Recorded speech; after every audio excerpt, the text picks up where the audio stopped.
I'm 30 years old, a mother of 5, and I never thought I'd be dealing with this. Let me be clear from the start, I was a teen parent myself. I had my oldest son, we'll call him Ollie, when I was just 15. I know the struggle, the sleepless nights, the judgment, the uphill battle to build a stable life.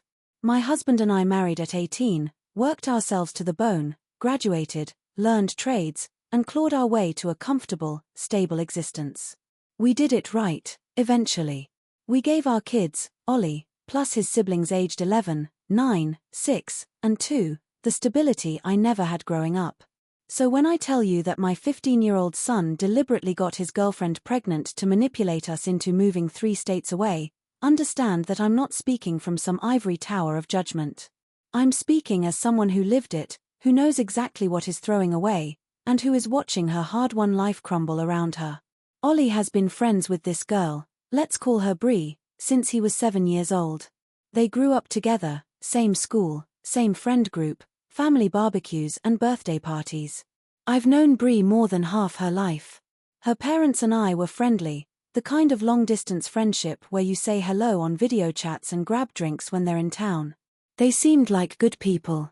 Their blended family was chaotic, 9 children combined between them and Bree's stepfather, several teenagers with serious mental health struggles, but they were managing. Or so I thought. 18 months ago, Bree's family moved 3 states away to a very small town. The rent in our city had become astronomical, pushing out families like theirs who couldn't keep up with rising costs. They needed better job opportunities, cheaper housing, a fresh start. We all understood. It's the same story playing out across the country, working families being priced out of the cities they've called home for generations. But what I didn't understand, what I couldn't have predicted, was how obsessed Ollie would become with following them. From the moment they left, he started his campaign. It was relentless. He'd come to us with spreadsheets, actual spreadsheets, showing housing costs in their new town versus ours. He'd pull up job listings that had nothing to do with our professions. He'd paint this picture of some rural paradise where everything was cheaper and life was simpler. I'd look at my son, this 15-year-old child, and try to explain reality to him. We have 4 other children. They're in school, thriving in their sports leagues, surrounded by friends they've known for years. My husband and I have careers we've spent over a decade building. We own our home. We have family here, support systems, doctors who know our kids' medical histories. You don't just uproot all of that on the whim of a teenage boy with a crush. But Ollie didn't want to hear it.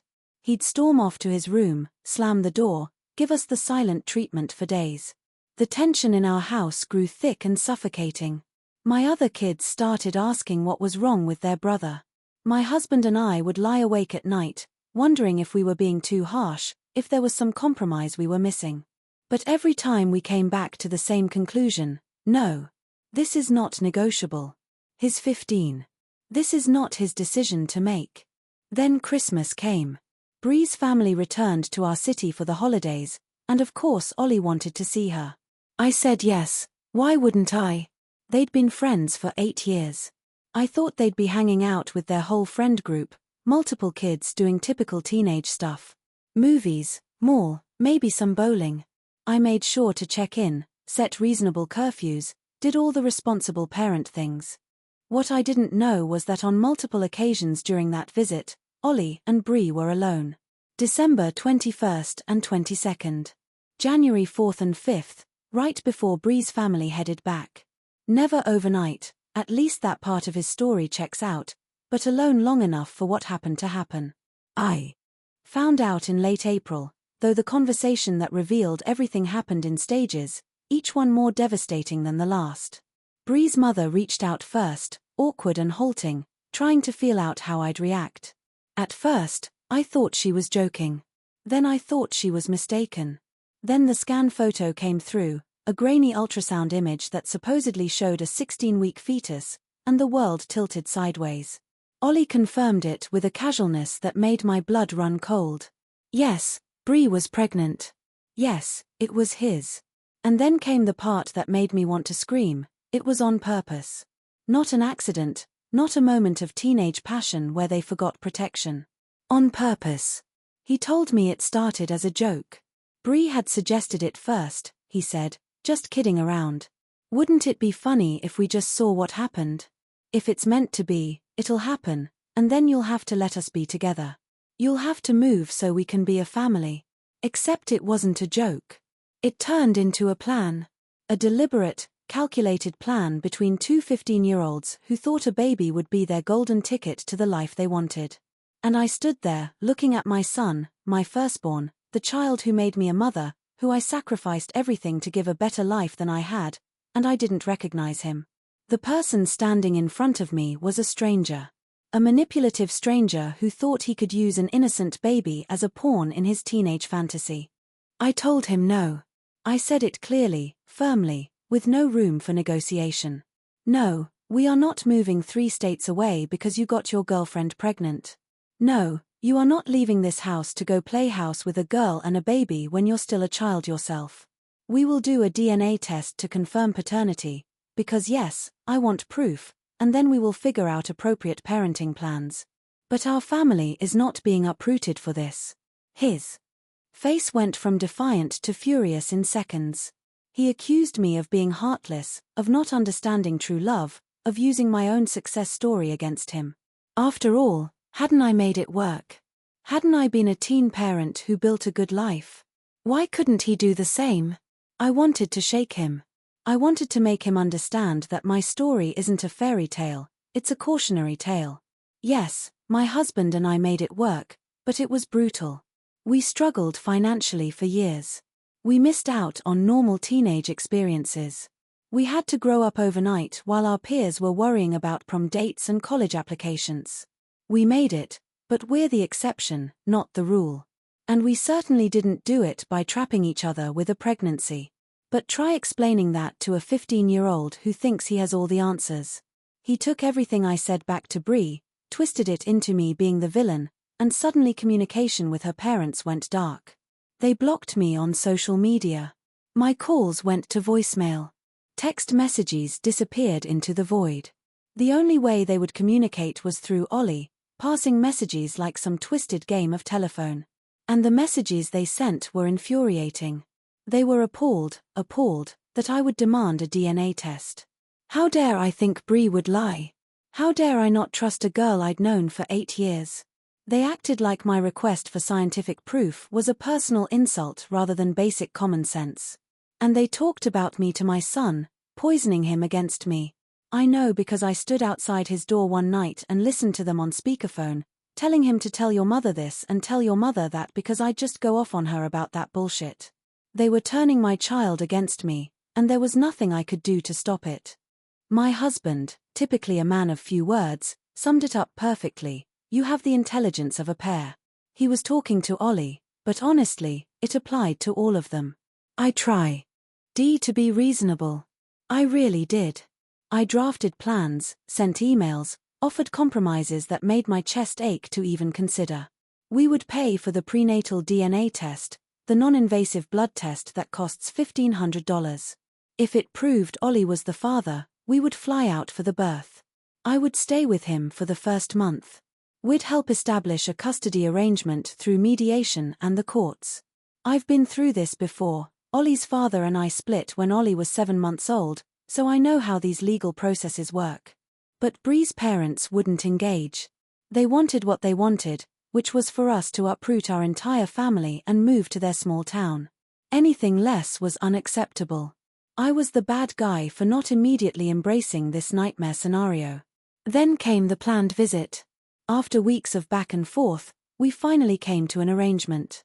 We, my husband and I, would pay for Bree to fly to us in late June. She'd stay for 6 weeks, spending time with Ollie during our annual 4th of July family vacation, and then we'd get the ultrasound and blood test done here, where we could ensure everything was legitimate. Her father would pay for her flight home in August. Both families agreed. It seemed like a reasonable solution. Bree and Ollie would get to spend time together, create some positive memories during the pregnancy, and we'd get the medical confirmation we needed. If the baby wasn't Ollie's, she'd go home and that would be the end of it. If it was his, we'd move forward with support and planning. The morning she was supposed to fly out, Ollie paced the house like a caged animal. He'd cleaned his room for the first time in months. He kept checking his phone, texting Bree constant updates. "Can't wait to see you. Flight leaves soon, right? Mom made up the guest room for you." The text came the night before her scheduled departure. My phone buzzed, and I knew immediately something was wrong. That parental sixth sense that never lies. Bree's message was long, dramatic, filled with medical jargon that didn't quite make sense. Her doctor didn't recommend travel. She was at risk of preterm labor due to her age and severe morning sickness. The morning sickness was so bad she could only tolerate pineapple juice, only pineapple juice, specifically, and she was being hospitalized.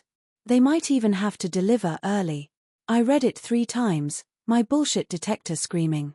She was supposedly around 26 weeks pregnant at this point. While preterm labor is a risk, the string of specific, dramatic complications seemed designed for maximum sympathy and minimum verification. Then came the Instagram post. One of Ollie's friends showed it to him, a group photo that had been quickly deleted from Bree's story. There she was, visibly pregnant in a tight t-shirt, hugging a boy. Not Ollie. A different boy, from her new town. His hand was possessively placed on her belly. The body language was intimate, comfortable, familiar. When Ollie asked her about it, she claimed it was a misunderstanding. Just a friend. The photo was deleted within minutes. I was done. Completely, utterly done. I contacted our family lawyer and a therapist for Ollie, who was spiraling. The lawyer confirmed what I'd suspected. I couldn't force Bree to take a prenatal DNA test while pregnant. We'd have to wait until after the birth, which meant months more of this toxic situation. But even as I prepared for the legal battle ahead, part of me hoped I was wrong. Part of me hoped that when the dust settled, this really was Ollie's baby and we could figure out some kind of co-parenting arrangement that didn't involve destroying our family's stability. That hope died on June 3rd. One of all. IE's friends managed to view Bree's Instagram through an old reactivated account with a different email. Apparently this bypassed the block. They found the pregnancy announcement post we'd never been allowed to see. You had to scroll through multiple images, and there, buried in the carousel, was a digital copy of the ultrasound scan. The same scan Bree had sent us, claiming it showed 16 weeks. Except the full scan told a very different story. It was dated April 4th. And it clearly stated GA 19 plus 3 weeks, gestational age of 19 weeks and 3 days. I sat there, staring at my phone screen, doing the math over and over. 19 weeks on April 4th meant an August due date. Early August, maybe late July. Not the September 22nd due date we'd been given. Bree had been in our city from December 20th to January 7th. She saw Ollie on December 21st and 22nd, then again on January 4th and 5th. If she was 19 weeks pregnant on April 4th, we could work backward. 19 weeks from April 4th meant conception around mid-November. Ollie couldn't have gotten Bree pregnant in mid-November. He was here. She was 3 states away. They hadn't seen each other since the previous summer. The baby wasn't his.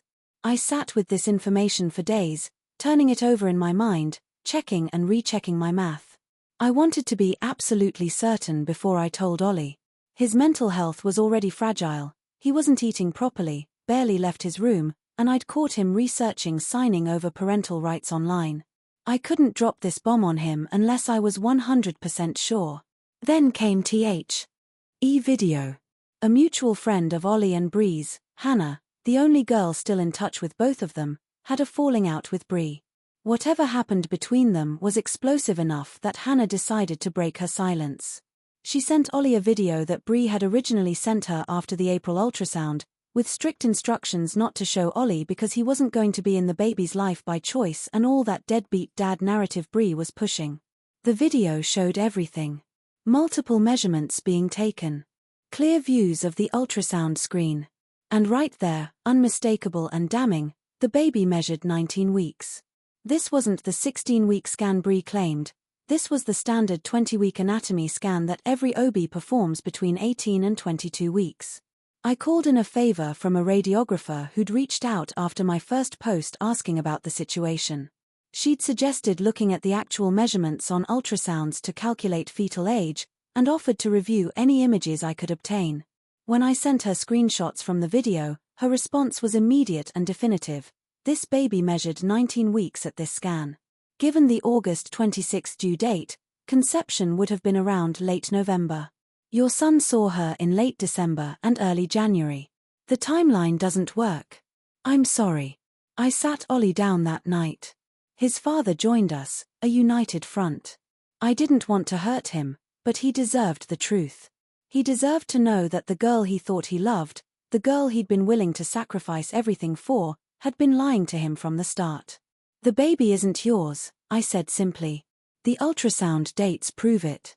You couldn't have gotten her pregnant when you saw her in December and January because she was already pregnant by then. The look on his face will haunt me forever.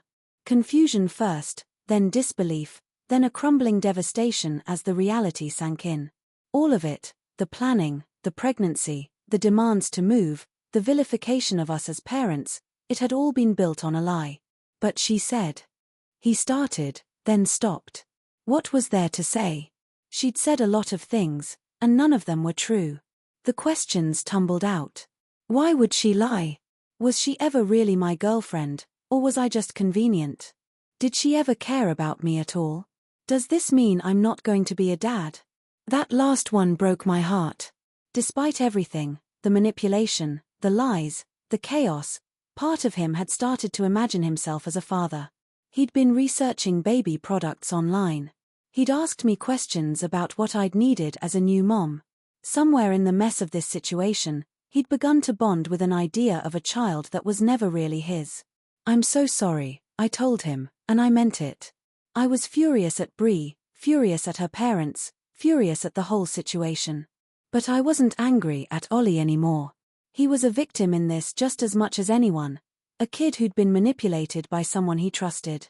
We told him we'd still do a DNA test if Bree stuck to her story, but at this point, we'd go through the courts. Our family lawyer had already drawn up the paperwork. We had documentation of the ultrasound dates, the conception timeline, everything we'd need. What happens now, we don't know. Bree's parents have gone completely silent, no responses to emails, no returned calls, nothing. The mutual friends who rallied around Ollie when they found out the truth have been systematically blocked by Bree on social media.